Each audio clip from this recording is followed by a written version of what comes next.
நம்ம இன்றைக்கி பார்க்க போகிற அனிமே டாக்டர் ஸ்டோன் சீசன் 4ஓட பார்ட் 2 தான் பார்க்க போகிறோம். எபிசோட் ஆரம்பத்தில் யாரோ ஒருத்தர் ரயில் கன்னை டெஸ்ட் பண்ணி பார்க்குறான். ஒரு சின்ன பையன் தான் இந்த ரயில் கன்னை உருவாக்கி அதை டெஸ்ட் பண்ணி பார்க்குறான். ஃபேரனைட், கெப்பாசிட்டர், ரேட் எல்லாமே கரெக்டாக இருக்குது. இப்போது டெஸ்ட் பண்ணி தான் பார்க்கணும்னு சொல்லி அவனும் அந்த பட்டனை அமுக்குறான். ஆனால் அந்த புல்லட் சரியாக அந்த டார்கெட் அடிக்காமல் அது மிஸ் ஆகி போயிடுச்சு. இந்த சின்ன பையன் வேறு யாரும் கிடையாது, இந்த சீரீஸோட வில்லன் டாக்டர் ஜெனோன் தான் இவர். அப்போ அங்கே இன்னொரு பையன் வந்தான். நீ கரெக்டாக தான் எல்லாமே பண்ணியிருந்த, ஆனால் நீ ஆங்கிளை தப்பாக வச்சுட்ட, அதனால தான் உன்னோட டார்கெட் மிஸ் ஆகிடுச்சு அப்படின்னு சொல்கிறான். அந்த பையன் வந்து அந்த கன்னோட பொசிஷனையும் ஆங்கிளையும் மாற்றி வைக்கிறான். அந்த பையன் அந்த கன்னோட பொசிஷனை மாற்றி வச்ச உடனே டார்கெட்டு கரெக்டாக போய் ஹிட் பண்ணுது அந்த புல்லட். இந்த புதுசாக வந்த பையன் டாக்டர் ஜெனோ கிட்ட என்ன கேட்குறான்னா, என்னடா இந்த கன்று நான் இவ்வளோ பவர்ஃபுல்லாக இருக்குது அப்படின்னு கேட்குறான். அதுக்கு டாக்டர் ஜெனோவும் இதுக்கு பேர் தான் பார்ட்டிகல் ஆக்சிலேட்டர், இது இந்த கன்னோட பேர் ரயில் கன் அப்படின்னு சொல்கிறான். நான் கண்டிப்பாக வளர்ந்த பிறகு இந்த விண்வெளியில் இருக்க மொத்தத்தையும் நான் கேப்சர் பண்ணுவேன் அப்படின்னு சொல்கிறாரு. இப்போத்துலேருந்து தான் இவங்க 2 பேருமே ஃப்ரெண்ட் ஆகிக்கிறாங்க. அப்புறம் இந்த எல்லோ கலர் ஹேர் இருக்கான்ல, இது வேறு யாரும் கிடையாது, ஸ்டான்லி தான், நம்ம டாக்டர் ஜெனோனோட க்ளோஸ் ஃப்ரெண்டு. இப்போ ப்ரெசன்ட் டைமில் டாக்டர் ஜெனோன் கண் முழிச்சு பார்க்குறாரு. இது எல்லாமே அவருக்கு வந்த கனவு தான். இது அவருக்கு முன்னாடி தான் நம்ம செங்கு வெயிட் பண்ணிகிட்டு இருக்கான், எப்படா இவன் கனவுல வந்து எழுந்துப்பான் அப்படின்னு. இப்போ இவங்க டீம் ஒரு சின்ன போட்டில் எங்கே போகிறதுன்னு தெரியாமல் இவங்க பாட்டு ஏதோ ஒரு இடத்துக்கு போயிட்டு இருக்காங்க. இப்போ தான் ஒரு ஃப்ளாஷ்பேக்கை சொல்ல ஆரம்பிக்கிறாங்க. நம்ம எல்லாருமே அமெரிக்காவுக்கு காண தேடி வந்தோம். அப்போ அங்கே நம்மளுக்கு ஒரு புது பிரச்சனை வந்தது. அது நம்ம டாக்டர் ஜெனான் கூட மோத வேண்டிய அளவுக்கு போயிடுச்சு. பிறகு டாக்டர் ஜெனானோட ஆளுங்க நம்மளோட ஏர்க்ராஃப்ட் கேரியரை கேப்சர் பண்ணிக்கிட்டாங்க. கூடவே நம்மளோட டீம்மேட்ஸ் அவங்க பிணை கைதிகளாக பிடிச்சி வச்சுக்கிட்டாங்க. அதுக்கு நம்மளுக்கு பதிலடி தர மாதிரி அவங்களோட லீடரான டாக்டர் ஜெனானை நம்ம கைது பண்ணி வச்சுக்கிட்டோம். இறுதியாக 2 தரப்பில் இருந்தால் கான்செப்டியாக ஒரு பஃபர் ஜோனை அறிவிச்சிட்டோம். அப்போ தான் கேன் சொல்கிறான், என்ன வேணாலும் இருக்கட்டும், ஆனால் ஸ்டான்லி கிட்ட ஏகப்பட்ட பவர் இருக்குது, அவங்க கையில் நிறைய ஸ்பெஷல் ஃபோர்ஸ் ஆளுங்களாம் இருக்காங்க, அவனுங்க நம்ம எப்போ வேணாலும் நம்ம தேடி வந்து அழிக்க ட்ரை பண்ணுவானுங்க அப்படின்னு சொல்கிறான். அப்போ செங்கு சொல்கிறான், எப்படியும் நம்ம ஸ்டான்லி வந்து பிடிக்கிறதுக்கு முன்னாடி நம்ம வேற ஒரு இடத்துக்கு போய் ஆகணும் அப்படின்னு சொல்கிறான். அதனால் இவங்க அடுத்து போக போகிற இடம் சவுத் அமெரிக்கா. அப்போ அங்கே இருக்க டாக்டர் ஜெனான் என்ன சொல்கிறாருன்னா, செங்கு, இந்த உலகத்தோட 2 டாப் சயின்டிஸ்ட் இந்த இடத்துல தான் இருக்கும். நம்ம 2 பேரும் ஒன்று சேர்ந்தால் இந்த உலகத்தோட ஒரு பெரிய ஆயுதத்தை உருவாக்கலாம், அது மூலிமா இந்த உலகம் முழுக்கத்தையும் நம்ம கட்டுப்படுத்தலாம் அப்படின்னு சொல்கிறாரு. ஆனால் செங்கு, இந்த உலகத்தில் நான் தான் மோனோபோலியாக இருக்கவும் இந்த உலகத்தை ஆட்சி பண்ணவும் எனக்கு அதை பற்றி எந்த ஒரு கவலையும் கிடையாது அப்படி சொல்கிறான். செங்கு இந்த மாதிரி சொன்ன பிறகும் டாக்டர் ஜெனான் மறுபடியும் அவனை சம்மதிக்க சொல்கிறாரு. செங்கு, நான் உங்ககிட்ட மறுபடியும் சொல்கிறேன், நம்ம 2 பேரும் ஒன்றா செயல்பட்டோன்னா அந்த பெஸ்டிஃபிகேஷன் பீமையும் அந்த நிலவையும் நம்மளை கட்டுப்படுத்த முடியும். இன்னொரு பக்கம் பார்த்தா செங்கு ஒரு ஏர்க்ராஃப்ட் கேரியரில் இருந்த எல்லா ஆளுங்களையுமே வெளியே நிற்க வச்சுட்டாங்க, ஜெனானோட ஆளுங்க. அப்போது கின்ரோ எங்கே போனான்னு சொல்லி கின்ரோவோட அண்ணன் தேடிக்கிட்டு இருக்கான். அப்போ மாட்சுகாசு திடீர்னு வந்து மயக்கம் போட்டு கீழே விழுறான்.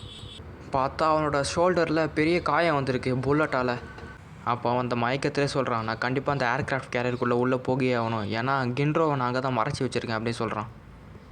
ஆனால் ஸ்டான்லியோட ஆள், இல்லை நீங்களாம் உள்ளே போகக்கூட சொல்லவும் அங்கேருந்து அவங்களாம் கெஞ்சுறாங்க, தயவு செஞ்சு உன்னை உள்ளே விடுங்க, ஏன்னா ரொம்ப காயப்பட்டுருக்கான், இவன் உள்ளே போகலாம் கண்டிப்பாக இறந்துருவான் அப்படின்னு சொல்கிறாங்க. சரின்னு சொல்லிவிட்டு இங்கே மாட்சுகாசவை ஷிப்புக்குள்ளே இருக்க ஒரு பெட்டில் தான் அட்மிட் பண்ணி வச்சுருக்காங்க. கின்ரோ அதே ஷிப்பில் ஒரு இடத்துல தான் மறைஞ்சு ஒழிஞ்சிட்டு இருக்கான். அப்போ இவனை காப்பாற்றுறதுக்காக மாட்சுகாசே அந்த ஒரு வழியிலுமே இவனை பார்க்கறதுக்காக வந்திருக்கான். அதுக்கப்புறம் மாட்சுகாசவை திருப்பி கட்டி போட்டு வச்சுட்டாங்க, ஏன்னா ஸ்டான்லி இவன் இங்கேருந்து தப்பிச்சு போக ட்ரை பண்ணலான்னு இவன் இந்த மாதிரி பண்ணி வச்சுருக்கான். அப்புறம் மாட்சுகாசை கிட்ட செங்கு எங்கே போனாலும் ஒழுங்காக சொல்லிட்டு, இல்லைனா அவனை கன்னால் ஷூட் பண்ணுருவேன் அப்படின்னு சொல்கிறான். நீ என்ன வேணாலும் பண்ணு, ஆனால் என் மாஸ்டர் எங்கே போனார்னு நான் சொல்ல மாட்டேன், ஏன்னா என்னோடய மாஸ்டருக்கு நான் எப்போவுமே துரோகம் விளைவிக்க மாட்டேன் அப்படின்னு சொல்கிறான். அதனால் ஸ்டான்லியும் கன்னை பாயிண்ட் பிளாக்கில் முகத்தில் வச்சுருக்கான். இதை பார்த்துட்ருக்க கின்ரோவுக்கு பயமாக இருக்குது, எங்கே ஸ்டான்லி அவனை சுட்டுற போகிறான்னு. அப்போ அவன் அந்த கன்னோட ட்ரிகர் அழுத்தவும் மறைஞ்சிட்டு இருக்க கின்ரோ மொத்த உண்மையுமே உளறி கொட்டிடுறான். அவங்க எல்லாருமே சவுத் அமெரிக்காவுக்கு தான் போக போகிறாங்கன்னு. பார்த்தா தான் தெரியுது உண்மையான கன்று கிடையாது, அது சாதாரண ஒரு லைட்டர் போல். மாட்சுகாசைக்கு அட பாவி, எங்களை இப்படி ஏமாத்திடா அப்படின்னு தோணுது. இங்கே செங்கு இருக்க போட்டில் அவன் அவங்களோட அப்பாவோட டேப் ரெக்கார்டை டாக்டர் ஜெனானுக்கு போட்டு காமிக்கிறான். டாக்டர் ஜெனானுக்கும் அவங்க எல்லாருமே ஞாபகம் வச்சுருக்கான். ஆமாம், எனக்கு நல்லாவே ஞாபகம் இருக்குது, அந்த ஸ்பேஸ் ஷிப்பில் ரஷ்யன்ஸ் இருந்தாங்க, கோனி இருந்தா, அப்புறம் லில்லியன் இருந்தா அந்த ஷிப்பில், கடைசியாக பக்யூ அங்கே இருந்தான். எனக்கு நல்லா தெரியும், பக்யூ தான் அந்த ஷிப்பை நல்லபடியாக வழிகாட்டி அந்த ஷிப்பையே வழி நடத்திருப்பான் அப்படின்னு. அப்போது செங்கோட அப்பாவே வந்து நீங்கள் 2 பேரும் ஒன்றா இருந்தால் இந்த உலகத்தை மறுபடியும் காப்பாற்றலாம் அப்படின்னு சொல்கிற மாதிரி அவங்களுக்கு தோணுது. அதனால் இவங்க 2 பேரும் என்ன முடிவு எடுக்கிறாங்கன்னா, இவங்க 2 பேருமே ஒன்றா சேர்ந்து அந்த பெஸ்டிஃபிகேஷன் பீம், அந்த பச்சை கலர் ஒளி எங்கே தோணுச்சோ அந்த இடத்த கண்டுபிடிக்கலான்னு இவங்க ட்ரை பண்ணுறாங்க. இங்கே இப்படி போயிட்டு இருக்க ஷிப்புக்கு மேலே எல்லாருமே ஜாலியாக டீ குடிச்சிட்டு இருக்காங்க. அப்போ கென்னு இந்த உலகத்தோட 2 டாப் சயின்டிஸ்ட்டு கீழே 2 பேரும் ஒன்றா சேர்ந்து வேலை பார்த்துட்டு இருக்காங்க. அப்போ அந்த சின்ன பொண்ணு சுக்கி என்ன சொல்கிறான்னா, என்ன குரோம் நீ மட்டும் ரொம்பவுமே அமைதியாக இருக்க எதுவுமே பேசாமல் அப்படின்னு கேட்குறான். அப்போ இவன் இல்லையே அப்படிலாம் இல்லையே, நான் போய் உங்களுக்கு டீ கொடுத்துட்டு வரேன் அப்படி சொல்லிட்டு இவன் கீழே அவங்களுக்காக டீ கொடுக்க போகிறான். அப்படி போனவன் உள்ளே போகிறதுக்கு முன்னாடி அவங்க எல்லாம் என்ன பண்ணிகிட்டு இருப்பாங்கன்னு நினச்சி பார்க்குறான்.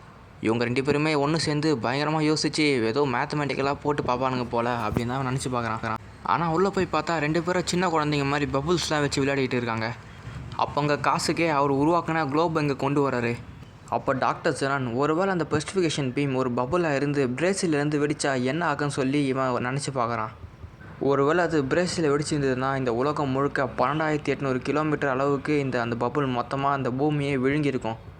அப்போ குரோம் என்ன சொல்கிறாங்கன்னா, இல்லை இப்படி கூட இருக்கலாம்ல, ஒருவேளை செங்கு இருக்க இடத்த வச்சு நம்ம பார்ப்போம். இந்த பிரேசில் கீழே இருக்குது, அப்போ செங்கு ஜப்பானில் இருக்கான், அப்போ அவன் மேலே தானே இருக்கான்னு அர்த்தம். ஒருவேளை அந்த பெசிஃபிகேஷன் பீம் தரைக்கு அடியிலேருந்து கீழே வந்திருந்தா, அப்போ செங்கு என்ன சொல்கிறான்னா, இல்லை கண்டிப்பாக கிடையாது, லைட் எப்பவுமே ஒரு வேவ் தான், எப்போவுமே அது ஹரிசாண்டலில் தான் போவோம் அப்படின்னு சொல்கிறான். அப்புறம் அவங்க 2 பேருமே அந்த இடத்தோட லாங்கிடியூட் ஆட்டிடியூடை கணக்கு பண்ணுறாங்க. அதனால் அந்த பீம் எப்போ ஸ்டார்ட் ஆச்சோ அந்த டைமிங்கை நோட் பண்ணுறாங்க. செங்கு இருந்த இடத்துல அந்த பெசிஃபிகேஷன் பீம் எப்போ வந்திருக்கும்னா கரெக்டாக 12:40 20 வந்திருக்கும்.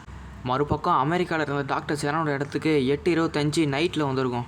அப்படி பார்க்கும்போது அந்த பச்சை கலர் லைட் டோக்கியோக்கு 15 minutes 20 வந்து சேர்ந்துருக்கும். இந்த ஒரு வேகம் போதுமானது இந்த உலகத்தையே மொத்தமாக முழுகடிக்க. அந்த ஒளிரக்கூடிய அந்த லைட்டு பூமியோட கிராவிட்டினால் அது கீழே இழுக்கப்பட்டிருக்கு. அதனால் மிச்சம் இருக்க நாடுகளாலேயும் அது கவர் பண்ணப்பட்டிருக்கு. இவங்க 2 பேரும் நிறைய மேத்தமெட்டிக்கல் கேல்குலேஷன்லாம் பண்ணி அந்த பீமை இவங்க பார்த்து 56 செகண்ட்ஸில் இவங்க கல்லாக மாறி இருக்காங்க. ஆனால் குரோமுக்கு எதுவுமே புரியல, என்னடா இவங்க சைன்டிட்டா காஸ்டிட்டாலாம் சொல்லி போட்டு பார்த்துட்டு இருக்காங்கன்னு. அப்போ குரோமுக்கு இன்னொரு விஷயம் ஞாபகம் வருது. அது என்னதுன்னா, இவன் கல்லாக மாறும்போது அந்த லைட்டை பார்த்துருப்பான். அப்போ அவன் ஒரு விஷயத்தை நோட் பண்ணியிருப்பான், அந்த லைட்டு க்ரோ ஆகும்போது அது ஸ்பீடை எப்போவுமே அதிகப்படுத்தாது, எப்போவுமே ஒரே ஸ்பீடில் தான் கான்ஸ்டண்ட்டாக மூவ் ஆகிட்டே இருக்கும் அப்படின்னு இவங்க 2 பேர்கிட்டையும் சொல்கிறான். மறுபடியும் செங்குவும் டாக்டர் ஜெனானும் பேப்பர் கணக்காக இவங்க மேத்தமெட்டிக்கலில் போட்டு பார்க்குறாங்க. இந்த 2 பேருமே ஒரு வழியாக இவங்க மேத்தமெட்டிக்கல் ஃபார்முலா முடிச்சிட்டாங்க. அதோட ஆன்சர் என்ன வருதுன்னா, அந்த பெசிஃபிகேஷன் பீம் ஆரம்பித்த இடம் ஒரே லாங்கிடியூட் லேட்டிடியூடு தான் வருது. அது 3 degree 7 minutes சவுத்துலேயும் 60 degree 1 minute வெஸ்ட்லேயும் இருக்குது. ரெண்டுமே கனெக்ட் பண்ணி பார்க்கும்போது சவுத் அமெரிக்காவில் இருக்க ஒரு இடத்துல தான் அது பாயிண்ட் பண்ணி முடியுது. சரியா இந்த ஒரு இடத்துல தான் அந்த பீம் ஆரம்பிச்சிருக்கணும். அதனால் இவங்க அடுத்து போக போகிற இடம் இந்த ஒரு இடத்த நோக்கி தான் இருக்க போகுது. சரி காய்ஸ், சப்ஸ்கிரைப் பண்ணாதவங்க சப்ஸ்கிரைப் பண்ணிக்கோங்க. உங்களை வேறு ஒரு எபிசோடில் பார்க்குறேன். அது வரைக்கும் பாய்.